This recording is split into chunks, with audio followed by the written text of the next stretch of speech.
Welcome to Khanversations. I'm Muqtedar Khan, your host, and today I'm going to talk to you about Ambassador Nikki Haley's declaration that she is a nominee for President of the United States. She's going to compete to win the nomination from the GOP.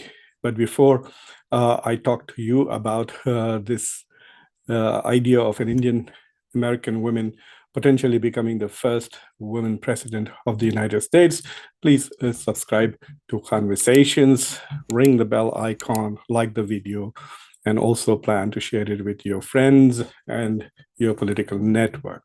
So Nikki Haley, who is from South Carolina, she served as governor. She won the election twice, and then she was picked by President Donald Trump to be America's ambassador to the United Nations, and she served for 2 years. What it really tells you is that she will be besides Donald Trump, she will be the only presidential candidate who has both experience of governance at home as a governor of South Carolina, so she has executive experience, but she also will have foreign policy experience as U.S. ambassador to the United Nations. From the reports that we read when she left the Trump administration after serving from around 2017 to 2019. She left, I think, just before the midterms. It was very clear that she was one of the more saner voices in Trump's cabinet. And apparently, on most foreign policy issues, she was really on the ball in the sense that she knew more about it than lots of people in the cabinet. She did her homework, even though she had no foreign policy experience going into this job. She was able to catch up pretty quickly.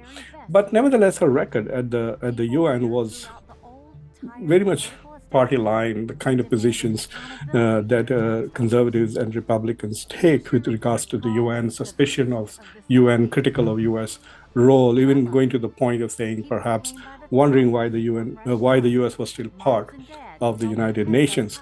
So she did not excel as the ambassador to UN from the perspective of UN. She was also not someone who spoke up for the global South. So the fact that she's an Indian American did not have any impact on her approach towards the United Nations. But nevertheless, she safeguarded the interests of the US as articulated by her president at that time, Donald Trump, without becoming too acrimonious or indulging in too much of a negative rhetoric, unlike Donald Trump. So basically, what she's trying to do is she's going to try to carve out a very moderate position. So she's going to be the woman in the race, and she's also going to be probably the most moderate Republican, given that it is quite possible that Ron DeSantis, the governor of Florida, and Donald Trump might be leading the polls going in.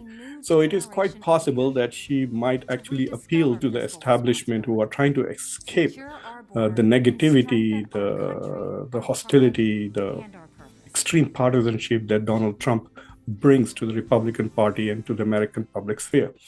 So she's going to be probably the nicest Republican candidate, no doubt. And as I have said in the past on many occasions, it would be very fascinating for an Indian American to see a contest between Nikki Haley and Kamala Harris, so if she becomes the Democratic nominee. So regardless of who wins the elections, an Indian American woman would be president of the United States.